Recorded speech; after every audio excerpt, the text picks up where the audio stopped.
15절입니다. 한 절씩 교독하겠습니다. 그런즉 육신으로 우리 조상인 아브라함이 무엇을 얻었다 하리요? 만일 아브라함이 그래서 의롭다 하심을 받으면 자랑할 것이 있으려니와 하나님 앞에서는 없느니라. 성경이 무엇을 말하느냐? 아브라함이 하나님을 믿음에 그것이 그에게 의로 여겨진 바 되었느니라. 그 삭시 은혜로 여겨지지 아니하고 보수로 여겨지거니와 이를 아니할지라도 경건하지 아니한 자를 의롭다 하시는 이를 믿는 자에게는 그의 믿음을 의로 여기시나니 이러한 것이 없이 하나님께 의로 여기심을 받는 사람의 복에 대하여 다윗이 말하는 바 불법이 사함을 받고 죄가 가려짐을 받는 사람들은 복이 있고 주께서 그 죄를 인정하지 아니하실 사람은 복이 있도다 함과 같으니라. 그런즉 이 복이 할례자에게냐 혹은 무할례자에게도냐? 무릇 우리가 말하기를 아브라함에게는 그의 믿음이 의로 여겨졌다 하노라. 그런즉 그것이 어떻게 여겨졌느냐? 할례시냐 무할례시냐? 할례시가 아니고 무할례시니라. 그가 할례 표를 받은 것은 무할례시의 믿음으로 된 의를 인친 것이니 이는 무할례자로서 믿는 모든 자의 조상이 되어 그들도 의로 여기심을 얻게 하려 하심이라. 또한 할례자의 조상이 되었나니 곧 할례 받은 자일 뿐 아니라 우리 조상 아브라함이 무할례 시에 가졌던 믿음의 자취를 따르는 자에게도 그러하니라. 아브라함이나 그 후손에게 세상의 상속자가 되리라고 하신 언약은 율법으로 말미암은 것이 아니요 오직 믿음의 의로 말미암은 것이니라. 만일 율법에 속한 자들이 상속자이면 믿음은 항시되고 약속은 파기되었느니라. 같이 읽습니다. 율법은 진노를 이루게 하나니 율법이 없는 곳에는 범법도 없느니라. 아멘. 네, 오늘 이 본문을 읽었는데요. 우리 기독교에 있어서 종교개혁 시대부터 믿음으로 의롭게 된다 하는 그러한 교리적 진술이죠. 오직 의인은 믿음으로 말미암아 살리라는 이 로마서의 주제 중에 하나도 중요한데 오직 의인은 믿음으로 의롭게 된다. 의인은 믿음으로 된다 하는 이신층의 교리는 아마 우리가 늘 기억하고 있고 또 이 설교 가운데 항상 이 교리는 진리는 나오게 되어 있을 수밖에 없습니다.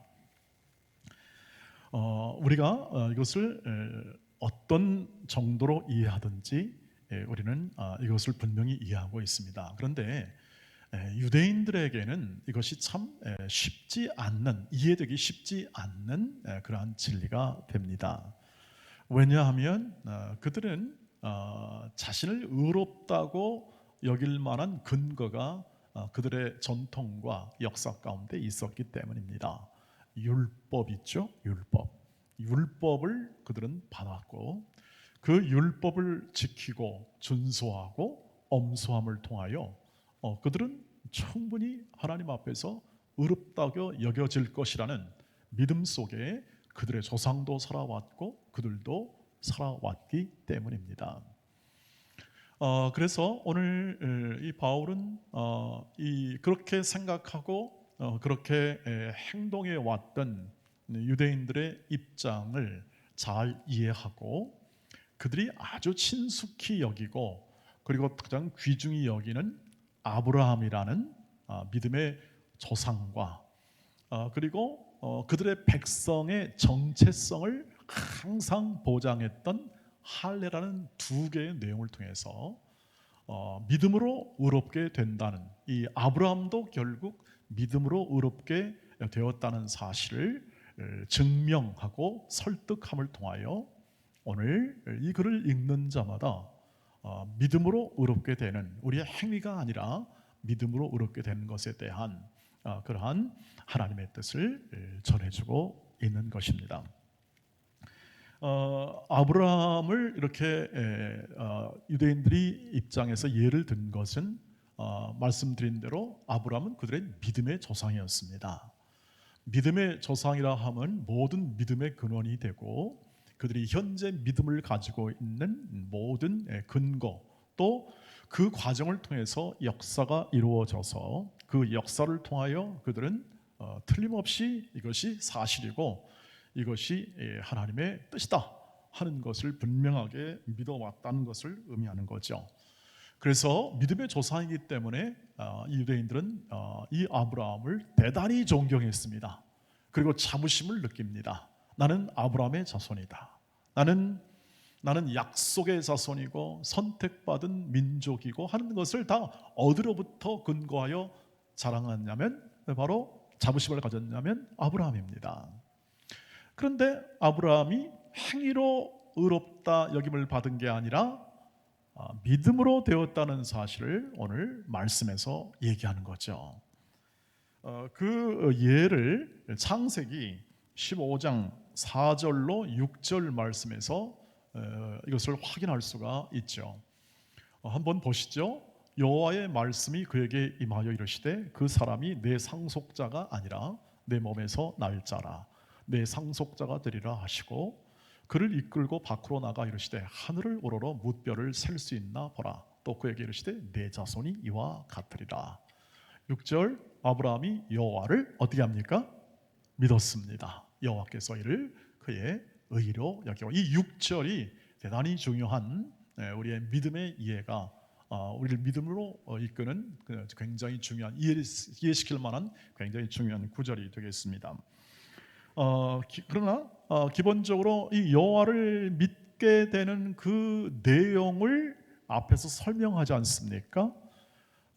아브라함은 그가 70대 중반에 하나님의 약속을 받아 하나님을 믿는 삶을 시작을 했습니다. 약속을 받고 너의 본토 친척 아비의 집을 떠나 내가 지시할 땅으로 가는 그 믿음의 여정을 시작했는데 그때 준 약속이 뭐냐면 내 자손을 통하여 어마어마한 허다한 자손이 이 땅에서 이루어질 것이고 그리고 너는 모든 민족을 향한 복의 통로가 되리라. 이 말은 너도 복 받을 것이고 또 다른 사람도 복을 많이 받을 것이다 이렇게 얘기를 합니다. 그것이 약속으로 주어집니다. 근데 세월이 가는데 자손이 안 생깁니다. 사라를 통하여 자손도 안 생기니까 그럼 이게 약속은 뭡니까? 이 현실 속에서 왜 이렇게 하나님이 약속한 분명히 자손이 이 땅에서 허다하게 된다고 약속했는데 자녀가 안 생기니까 그의 약속에 대한 그러한 확신이 점점 줄어들게 됩니다. 그래서 이제 이 본문 앞에 그 나와 있는 창세기 15장 본문 나와 있는 앞에 배경은 뭐냐면 이제 그럼 상속을 어떻게 할 거냐? 그 당시 아브라함은 굉장히 돈을 많이 가지게 되었습니다. 거부라고 할 수 있죠. 그래서 점점 이 부자가 되고 또 재산은 쌓여가는데 이거 상속할 사람이 없는 겁니다. 그래서 상속할 사람이 없으니까 양자로 하나 드렸는데 그 이름이 엘리에셀이죠. 양자를 들여서 그 양자가 있는데 저 사람한테나 그저 상속하면 되겠습니다. 그러니까 하나님이 어떻게 합니까? 아브라함을 데리고 가서 바깥으로 불러다가 저 하늘을 보고 별을 보게 합니다. 무수한 별을 보게 하고 아브라함아 내가 내 자손을 이와 같이 셀 수 없이 많이 줄 거다. 그 자손 중에 너의 상속자가 나올 거다. 그렇게 하나님이 말씀합니다. 그러니까 그때 오늘 6절 아브라함이 믿었습니다. 아브라함이 믿었어요. 그 약속을 믿었던 겁니다. 지금은 눈앞에 보이지 않죠. 없습니다. 자녀가 아무도 없어요. 없지만 뒤에 말씀을 보시면 뒤에 말씀 어떻게 되냐면 아브라함은 바랄 수 없는 중에 바랬어요. 다 죽은 것 가운데 다 살리시는 하나님을 믿었던 겁니다. 전지전능하시고 무소부재하시고 이 땅의 역사와 모든 민족을 주관하시는 하나님의 그 능력과 그 은혜를 믿었다 이렇게 얘기할 수가 있겠습니다. 오늘날로 말하면 물론 그 믿음의 이해는 작았을 겁니다. 아직 15장이면 초창기니까 믿음의 이해는 크지 않았겠습니다만 그러나 하나님이 그 자손을 셀 수 없을 만큼 주실 것을 약속을 믿은 거죠. 그것이 믿음입니다. 그것을 의롭게 여겼다라고 합니다. 의롭다. 이 말은 뭐냐면 여긴다는 것은 실제는 아닌데 그렇게 인정해 준다는 뜻이죠. 의로운 사람, 내가 이렇게 옳은 일을 바르게 행할 수 있는 사람이 됐다는 뜻이 아닙니다. 그렇지는 않지만 그렇게 행하는 결과에 결과의 사람으로 하나님이 인정한 겁니다. 뭘 보고? 믿음을 보시고요. 그것을 믿음으로 의롭게 되었다라고 말을 합니다. 오늘날 좀 표현하면 관계가 정상화되었다 이 뜻입니다. 관계가 죄와 허물로 심판의 결과를 피할 수 없는 모든 인간의 운명이잖아요. 이 운명인데 그 운명인데 믿음을 통하여 그 심판의 관계에 있지 않고 불화의 관계에 있지 않고 화목의 관계 그리고 그 모든 복을 하나님의 복을 그대로 받을 수 있는 관계로 다시 회복된 관계의 정상화가 이루어졌다. 이것이 바로 의롭게 여김을 받았다는 뜻이 됩니다. 조금 더 설명을 하면 그래서 신약에서 예수를 믿음으로 하나님과의 관계가 정상화되었다 이렇게 표현할 수가 있는 것이죠. 우리의 믿음에서는요. 그런데 지금 이 아브라함에서는 바울은 뭘 얘기하고자 하냐면 아브라함이 지금 뭐 믿음이 아주 강하거나 그런 것은 아닙니다. 약속에 대한 신뢰가 아주 투철한 것도 아닙니다. 의심하고 불투명하니까 마음이 흔들리고 또 불안하고 그리고 또 하나님의 그 약속하신 말씀대로 될 것에 대한 그런 아주 강대한 견고한 확신이 있는 것은 아니지만 그러나 하나님이 말씀하신 것을 어떻게 했죠? 저 보석을 보고 믿었습니다. 믿고 그 믿음을 통하여 아브라함이 뭔가를 한 게 아니라 하나님이 관계를 다시 회복시킨 거죠. 울라로 말하면 더 돈독하게 더 친밀하게 그 관계 속에서 하나님의 약속을 앞으로도 계속 신뢰하고 그 인생을 살아갈 동기도 부여가 되고 그리고 실제로 그 하나님의 인도하심을 따라 계속 살아갈 힘도 얻게 되는 그 믿음을 가지게 되었다 하는 거죠. 그러니까 하나님이 믿음을 주신 겁니다. 믿음의 근거도 주시고 믿음의 비전도 주시는 거죠. 그것을 믿게 되는 겁니다. 믿음은 그래서 바랄 수 없는 것, 내가 보이지 않는 것에 대한 하나님의 약속을 신뢰하는 것을 믿음이라고 합니다. 그 믿음을 주신 하나님, 아브라함의 믿음을 만들어 더 믿음이 커지게 하시고 인도하시는 과정을 통하여 그는 약속했던 하나님은 아브라함은 약속을 받고 하나님은 그 약속을 이루어내면서 이 성경의 역사가 만들어져 왔다는 사실을 우리가 알 수 있습니다. 그래서 이것이 우리 입장에서는 이것이 하나님의 은혜구나 이렇게 하는 거죠. 하나님이 아브라함에게 은혜를 베푸셨구나. 아니 뭐 아브라함이 뭐 그렇게 믿음이 투철하지도 않았는데도 하나님은 때가 되면 나타나셔서 어떻게 하죠? 믿음을 키워주시잖아요. 이렇게 때가 되면 나타나세요. 하나님이 개입하셔서 보게 하시고 또 인도하셔서 약속을 굳게 하시는 것. 전적으로 이 믿음이라는 것은 하나님의 은혜의 결과다. 하나님의 은혜의 베푸심의 결과가 믿음이라는 사실을 확인하게 됩니다. 이건 굉장히 중요합니다. 믿음으로 의롭게 되었다도 결국 사람의 행위나 자격이 아니니까 하나님의 은혜의 결과이고 결국 이것을 믿고 그 믿음의 삶을 사는 것도 결국 하나님의 은혜로 말미암아 믿음을 가지게 되니 믿음은 하나님의 은혜 베푸심의 결과로 우리 안에 만들어지는 그 무엇 이렇게 표현할 수 있겠습니다. 하나님의 은혜로 결과로 즉 하나님의 은혜로 의롭다 하심을 받는 과정 속에서 하나님이 사용하시는 방법입니다.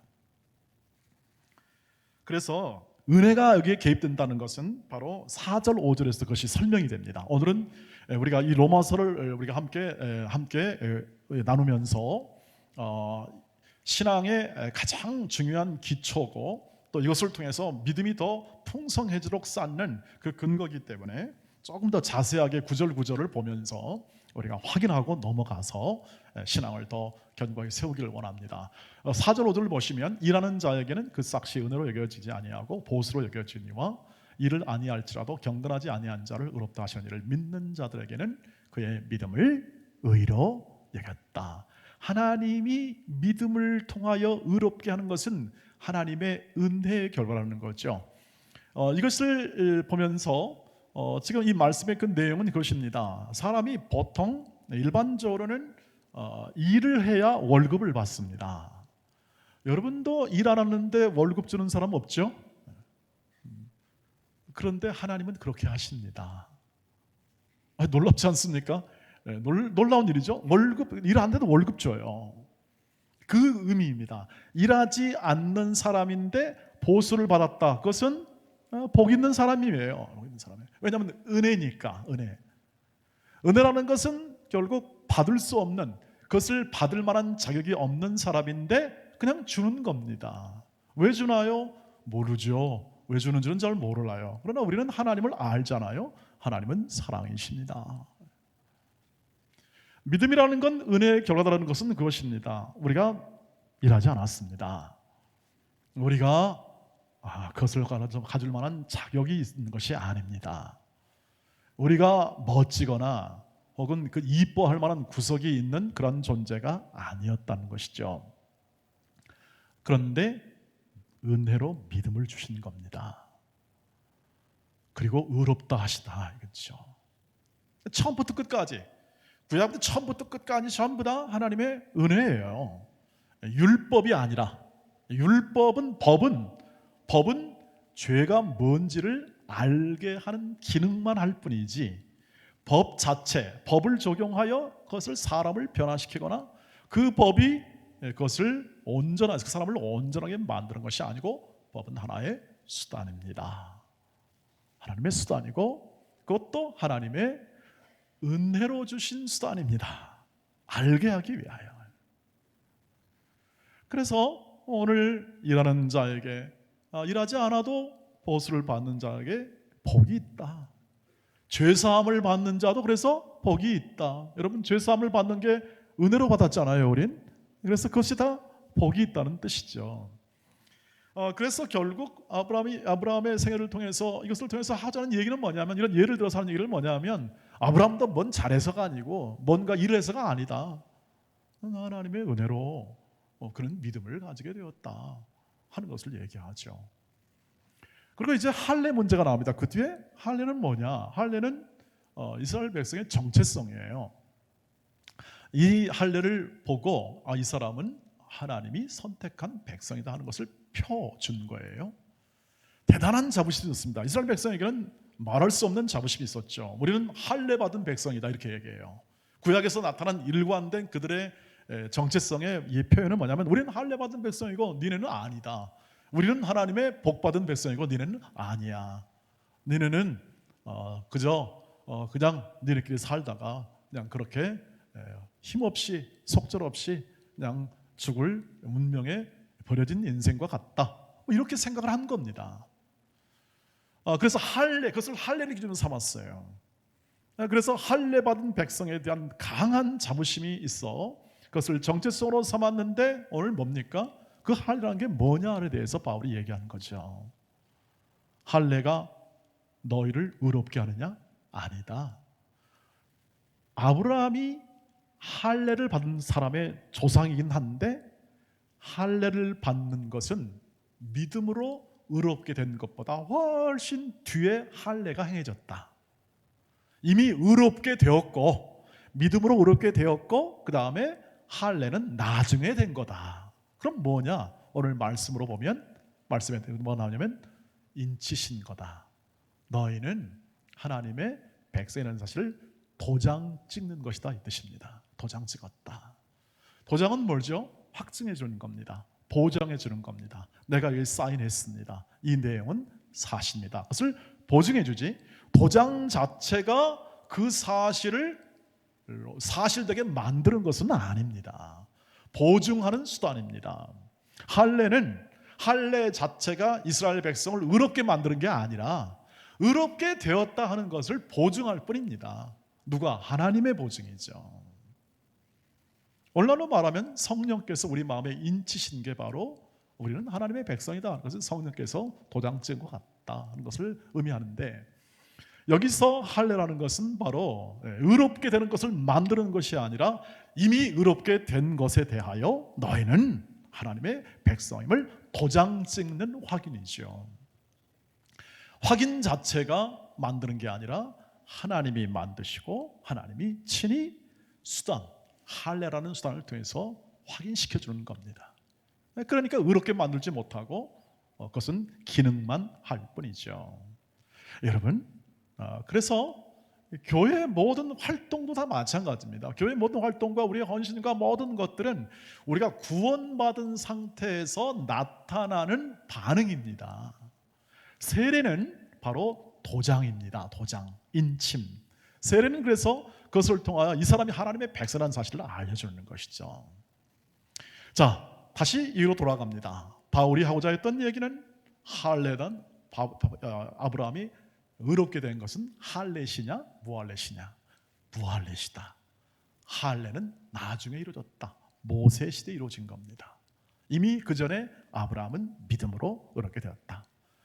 그러므로 모든 앞으로 바울이 얘기하는 모든 믿는 자가 의롭게 되는 것이다. 행위나 율법을 지킴이나 그 어떤 것도 우리를 의롭게 할 수 있는 것이 아니라는 것입니다. 그래서 13절에서 요약을 해주죠. 13절 보십시오. 같이 읽겠습니다. 아브라함이나 그 후손에게 세상의 상속자가 되리라고 하신 언약은 율법으로 말미암은 것이 아니요 오직 믿음으로 말미암은 것이라. 믿음의 의입니다. 믿음으로 의롭게 된 그 믿음의 의로 되었다는 사실을 얘기하는 것이죠.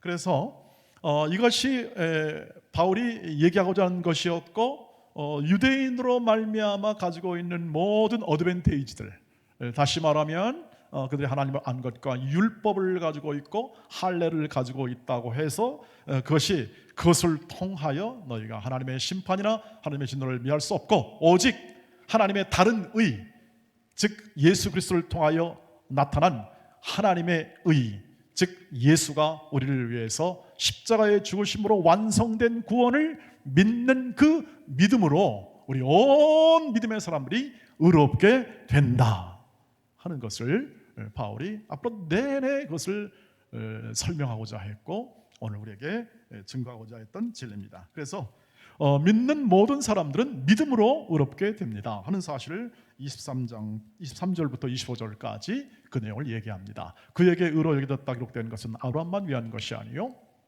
24절 의로 여기심을 받은 우리도 위함이니 곧 예수 우리 주를 죽은 자 가운데서 살리신 이를 믿는 자니라. 믿는 자니라. 25절 예수는 우리가 범죄한 것 때문에 내줌이 되고 또한 우리를 의롭다 하시기 위하여 살아나셨느니라. 아멘. 우리를 위하여 하셨고 다 예수님이 오신 것도 우리를 위하여, 예수님이 우리를 죽은 것도 우리를 위하여, 부활하신 것도 예수 우리를 위하여, 그 다음에 다시 승천하신 것도 앞으로 재림하실 것 전부 다 왜 그렇게 하시는가? 우리를 위하여 하십니다. 왜? 우리를 의롭다 하셨기 때문에. 관계를 정상화시켜서 하나님의 자녀로 만들었습니다. 오직 믿는 자는 하나님의 자녀를 만들어 그 인생을 살게 하시는 것이죠. 이것이 우리의 믿음의 진리입니다.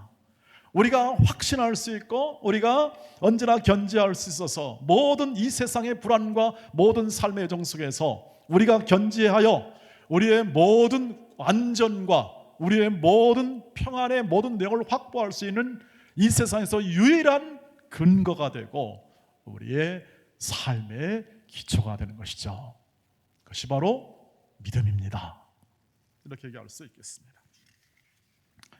그래서 믿음이라는 것은요, 우리가 좀 믿었다라고 말하는 것을 조금 더 제가 로마서를 같이 나누면서 좀 깊게 생각하자 했습니다. 우리가 가진 믿음을 우리가 생각하면서 이 말씀을 드렸는데, 믿음을 가질 때, 우리의 믿음을 세워나갈 때 우리가 좀 믿음을 더해달라고 계속 이렇게 노력도 하고 하지 않습니까? 할 때 가장 중요한 초점은 우리의 믿음을 하나님이 만들어 주신 것이지 내가 쌓아 올라서 내 치적과 내 공적과 내 모든 활동을 쌓아 올려 가지고 내 믿음을 견고하게 하겠다라는, 내 믿음을 확장하여 하나님께 영광 돌리겠다는 그러한 방법의 모든 생각은요 나중에 가난하게 됩니다. 가난하게. 하나님이 만들어 주었기 때문에 내가 세운다는 것이 아니라 하나님이 내 인생과 내 마음속에 그리고 길 속에 믿음을 하나님이 세워주시는 겁니다. 만들어주시는 겁니다. 왜냐하면 은혜의 방법이기 때문에 그렇습니다. 은혜의 방법, 하나님 주신 은혜의 방법이죠. 우리 뜻과 우리의 자격과 우리의 능력이 아니라 홀로 하나님이 당신의 기쁘신 뜻, 하나님이 기뻐하신 그 뜻을 우리의 힘과 우리의 자원과 우리의 노력에 의하지 않고 하나님이 친히 이루신다. 그것이 하나님의 뜻이고 하나님의 방법이라고 하는 거죠. 그러면 우리가 믿는 건 무엇이냐라는 질문이 생길 수밖에 없는데, 우리가 갖고 있는 믿음은 뭐냐면 이것입니다. 하나님이 믿음을 주시기 때문에 안 믿을 수가 없는 겁니다. 우리의 신앙의 고백은 그래서 놀람이죠. 놀람. 어떻게 하나님 나에게 이런 은혜를 주셨습니까? 라는 놀람이 바로, 놀람의 고백이 우리의 믿음의 첫 고백 아니겠습니까? 가장 깊은 고백이죠. 그 존 뉴턴이라는 사람이 노예 선장을 하다가 예수를 믿었습니다. 그때 이런 노래했죠. 나 같은 죄인 살리신 그 은혜 놀라워. 와우, 아주 놀라운 거죠. 여러분, 그래서 제목이 뭐냐? Amazing Grace잖아요.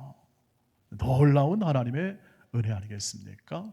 믿음이라는 것은 놀라운 하나님의 은혜에 대한 고백이 믿음이죠. 그것이 우리 믿음의 가장 깊은 곳이라는 뜻입니다. 기본이고, 그래서 놀랍게 일하시는 하나님을 안 믿을 수가 없는 겁니다.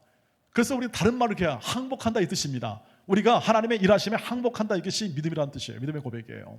회개가 믿음의 고백이잖아요. 회개라는 것은 뭐냐면 이건 내가 살았던 게 그게 아니네, 내가 생각하고 내가 믿던 게 아니었구나 하는 것을 알게 되었다는 뜻입니다. 내 뜻대로 살아온 건 내가 추구하고 내가 내 성공과 내 가족과 내 행복을 위해 살아왔던 것이 내가 내 인생의 가장 큰 복이라고 생각했고 내가 할 의뢰라고 생각했는데 아니다 라는 것을 알게 되는 거죠. 지금까지 지내온 것 뭐죠? 주의 크신 은혜구나 하는 것을 알게 되는 겁니다. 이거 전혀 다른 것이죠. 그리고 중요한 건 이게 하나님이 그 일하신다는 것이, 구원이라는 것이 이게 간단한 게 아니고 확실한 거구나. 그리고 그 뜻은 이루어지겠구나 하는 것에 대한 이해, 안목이 넓어지는 겁니다. 믿음이라는 것이 넓어지는 것이죠. 넓어지지 않을 수가 없는 이유는 뭐냐 하면 살다 보면 자꾸 확신이 드는 거예요. 확신. 하나님 말씀이 진리라는 것을 확신해요. 여러분도 많이 느끼실 거라고 생각합니다. 세월 가면 세월 갈수록 하나님 말씀이 진리다 하는 것을 느끼게 되는 이유는 뭐냐 하면 하나님이 깨우치시는 겁니다. 인생을 깨우쳐요. 인생을 깨우쳐서 그 진리만이 참됨을 깨우치는 거예요. 그 뒤는 뭡니까? 그 뒤는 더 살아봐야 알겠습니다만 하나님 말씀을 그렇게 말합니다. 부활 생명이다. 하나님이 온전케 하신다. 전 인류를, 전 창조 피조물을 통일되게 온전케 만드시다. 새 하늘과 새 땅의 창조의 그 하나님의 재림의 약속의 말씀이 그 말씀입니다.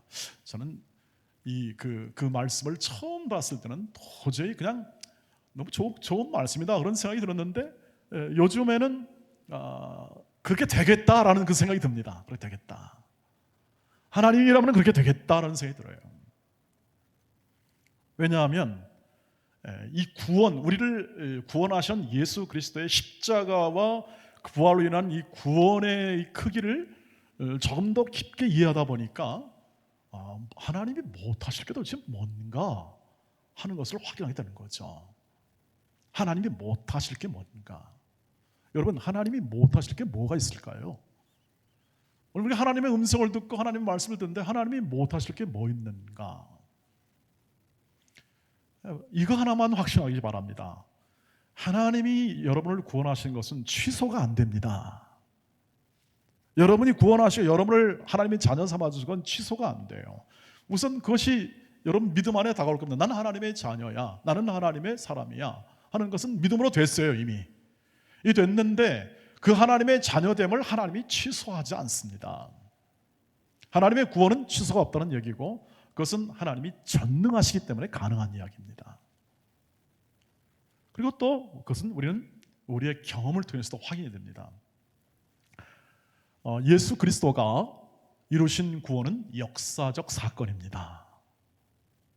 그것도 저와 여러분을 구원하신 것도 역사 사건이고 여러분이 믿는 것도 지금 이 역사의 실존, 우리가 살아가는 이 현실 속에서 우리가 믿는 믿음이죠. 그 믿음 속에서 우리는 살아가고 있습니다. 우리는 다 현실을 살고 있는 것이죠. 그런데 자칫 잘못하면 우리는 영적인 삶을 살기 때문에 이 현실은 그냥 세상이고 우리가 하나님과 함께한 삶만이 영적인 것이고 그것만이 신앙생활이라고 생각할 수 있는데 그렇지 않습니다. 여러분이 삶의 현장, 지금 이 시간과 공간 안에서 지금 살아가는 이 모든 삶의 현장은 여러분이 구원받는 삶의 터전이고 하나님의 일하심의 영역이죠. 하나님의 나라죠. 그런데 예수 그리스도가 이미 저와 여러분을 이 믿음을 갖기 위하여 예수 그리스도가 2000년 전에 이미 돌아가십니다. 죽으십니다. 우리를 위해 죽으시죠. 그리고 구원을 완성합니다. 완성해요. 구원을 완성했다는 것은 하나님의 자녀로 완전히 세웠다는 뜻입니다. 그 일을 끝냈어요. 완성시켰어요. 완성되었기 때문에 취소가 없는 겁니다. 이미 완성되었는데 뭔 취소예요? 저와 여러분이 걸어가는 길 속에 이렇게 우리가 아파하고 고통하고 이렇게 만나는 이 전염병과 이런 모든 여건들이 하나님의 이 완성된 구원을 무너뜨리거나 취소할 수가 없습니다. 왜요? 역사니까요. 역사. 이미 이루어진 역사예요. 이루어진 역사라는 건 뭐냐면 취소할 수가 없다는 겁니다. 여러분, 역사를 어떻게 취소할 수 있겠습니까? 벌어진 일을? 저와 여러분이 어떤 힘을 가지고 역사를 지울 수가 있을까요? 다 실패입니다. 다 실패. 역사를 지우고자 하는 모든 사람의 노력은 다 실패입니다. 그러니까 역사는 정직하게 바라보자 하는 게 진리로 통하잖아요. 역사는 그냥 있는 그대로 바라봐야 되는 거죠. 만약이 없습니다. 제가 대학 때 역사학과를 졸업했는데 이 역사를 한다는 이 매력은 뭐였냐면 그였습니다. 과거와 현재와의 이 대화, 이해, 통찰력을 갖는 것이 이 역사에 제가 가장 초점을 가졌던 내용들이죠. 그런데 젊었을 때는 그것은 통찰력이 안 생기더군요.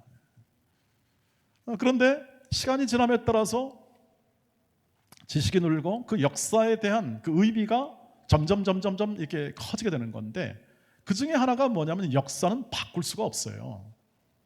취소될 수도 없고요. 이미 지나갔기 때문에. 그건 완성된 역사예요. 저와 여러분이 구원의 모든 것은 완성이 되었습니다.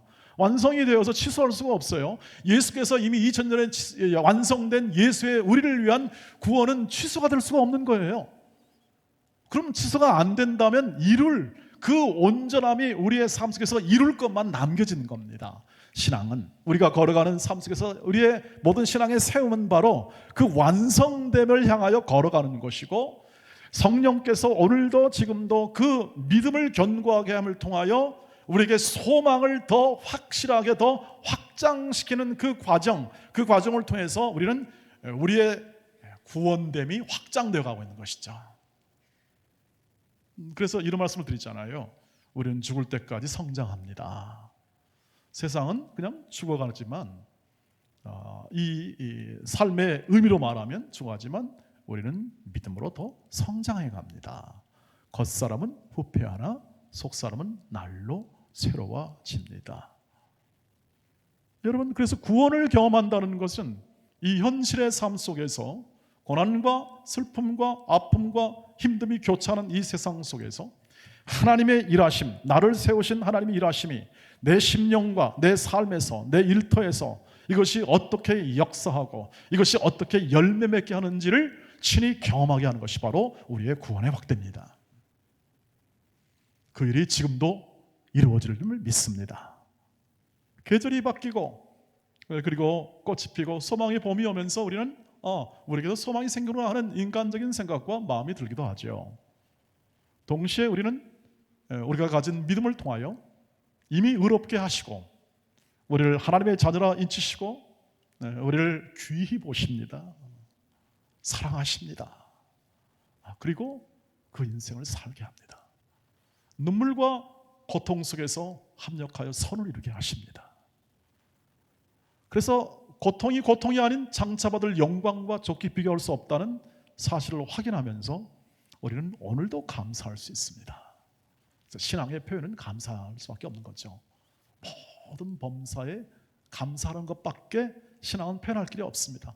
저와 여러분 보고 뭐 엄청난 일을 많이 해가지고 너 능력을 좀 발휘하고 하나님의 영광 나타내는 게 아니라 십자가를 지고 나를 따르라, 이것밖에 없습니다.